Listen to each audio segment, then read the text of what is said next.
Hey guys, Rambling Man here. It's early in the morning here. I have to admit I'm dragging a little bit. I'm a little bit of an insomniac, and I could not get to sleep at all until about 5:20 a.m., which gave me about 2 hours of sleep before I recorded this. Today's the day that I get two new tires put on the Indian Springfield. I don't do that job myself.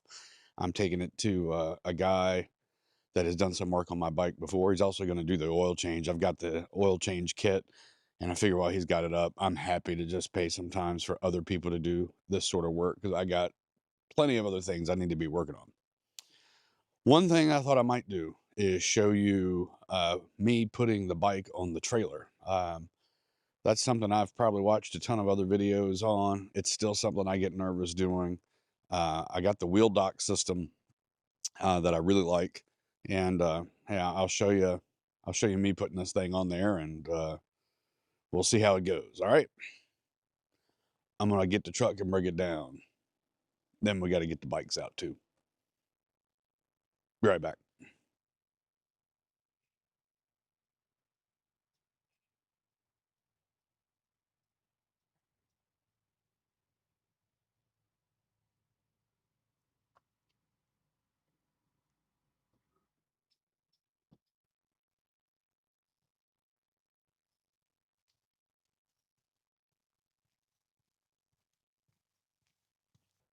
All right, I hooked the trailer up actually a couple days ago for something else, and I just left it out of the garage. I didn't have to go through this early in the morning, so trailer's all hooked up. But I got to put the wheel dock in there, and I got to move my bikes around to get the Springfield out, and then we'll lift this thing up. All right, be back in a second.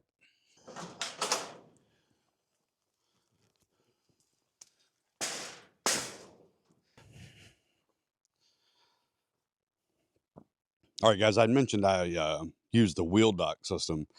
It's one of the first purchases I made when I first got into this, and this is it here.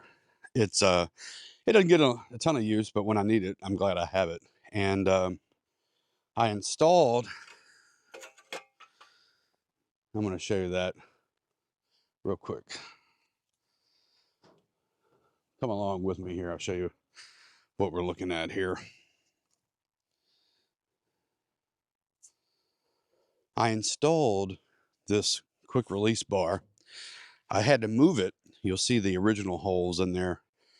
You know, when I first got the Indian Scout, I bought this and had it all the way to the front, and it worked fine for the Super Chief. But then when I got the Springfield, has the big front fender, and it was just touching. So I just moved it back a little bit more, and I'm gonna go get the wheel dock and put it in there. Now, hopefully you can see that from here. I'm gonna take out this pin, show you how to install this thing.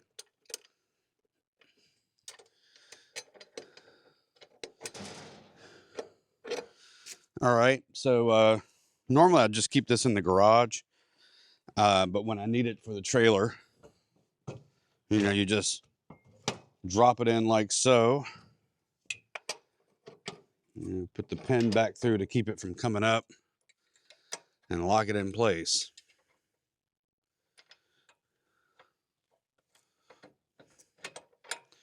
So you know, that way it's not coming up. And they've got these here that you can tie down the wheel with.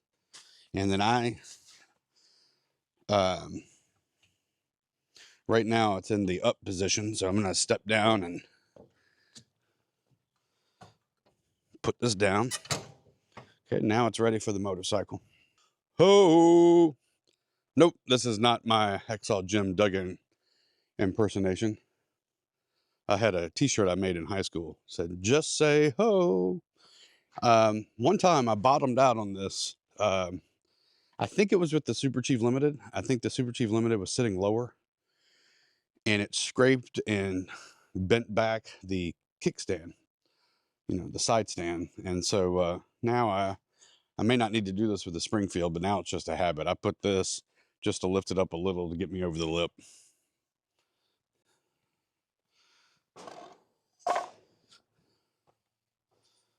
All right, one other note on this Wheeldock system. I have bought one Wheeldock that luckily was the largest, or one of the largest sizes, because I've owned 3 different Indians, and it was too wide for one of the tires. I think it must have been the Super Chief, I think. And so they make a little pieces that you can put in to shorten it, and you zip tie them in. And what I'm looking at up there is, I can't remember. I would think the Springfield has a fatter front tire than the Super Chief. And on the Super Chief, I changed from a spoke wheel to the, I guess it's called alloy wheel or something. So maybe that is what happened, is that made the tire thinner. So I needed to compress it. I don't think I need it for this bike, but I have them in the back of the truck. So I'm going to see if I can pull the motorcycle up and then get the ratchets going. All right. I tell you, I've only done this a few times, and every time I do it, I get nervous. So let's see how it goes.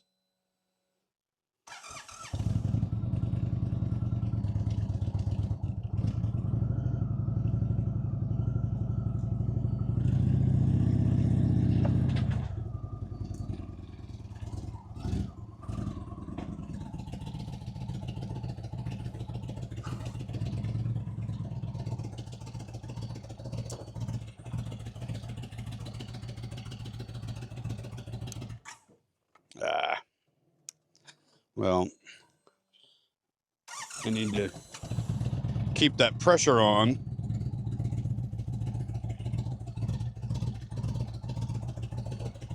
Right there.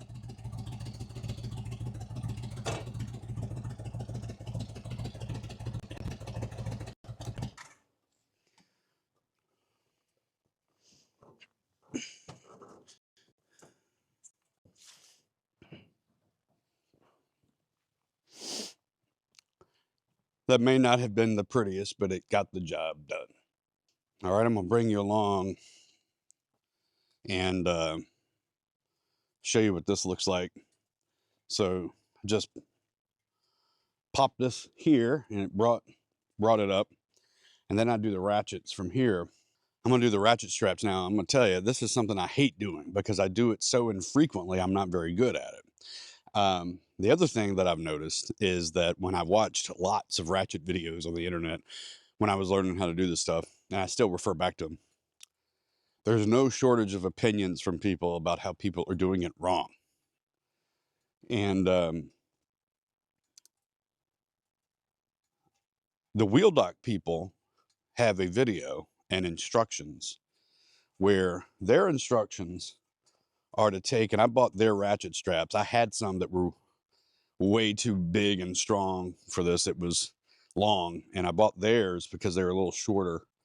And they say to run it 2 across the front seat, overlapping if possible, pulling out and forward. And whenever I've been around other motorcyclists, they tell me they've never seen anyone ratchet the way that I do, which concerns me. Normally, and I don't think you're supposed to do this, but people will take the front suspension all the way down so it doesn't bounce.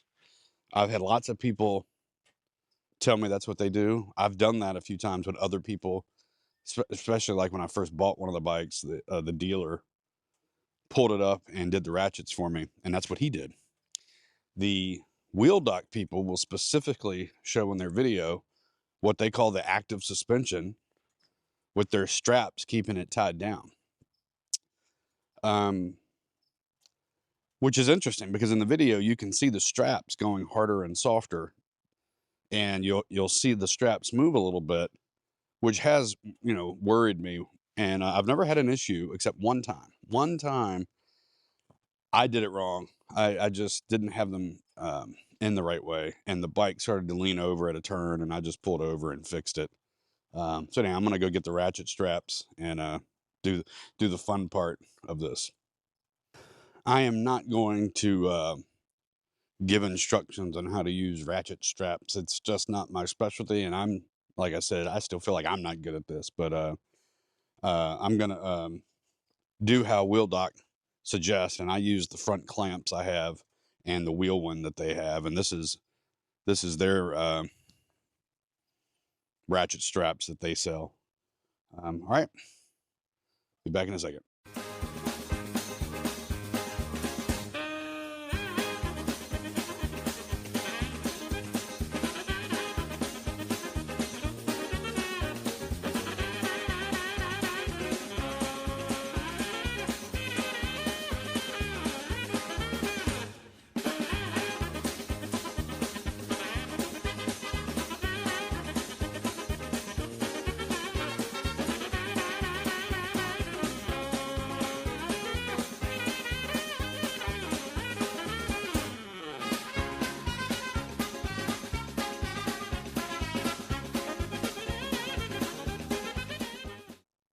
All right, so I got that other side started.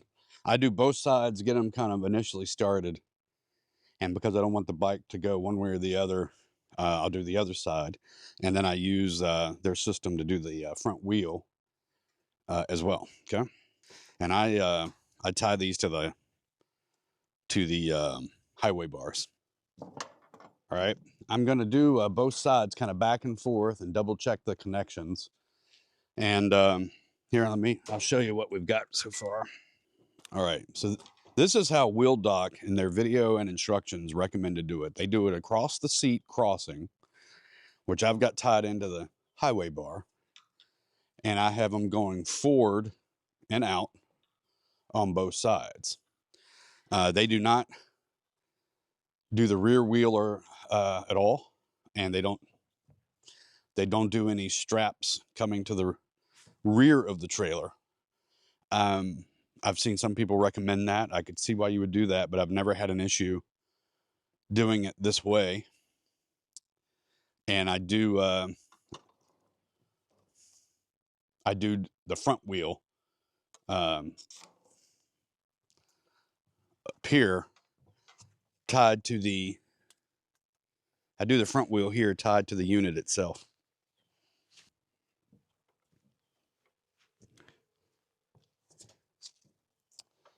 Hello, mister.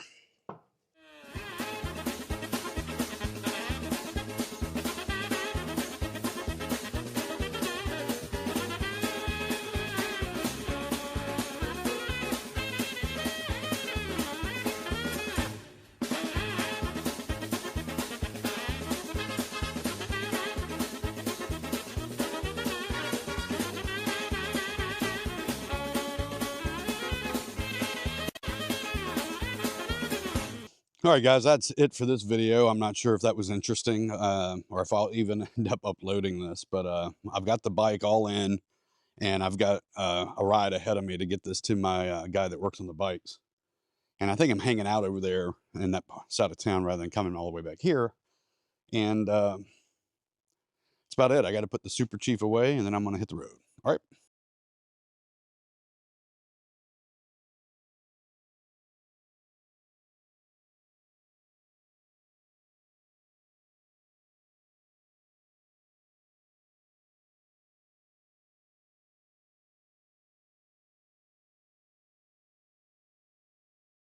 See you on the road.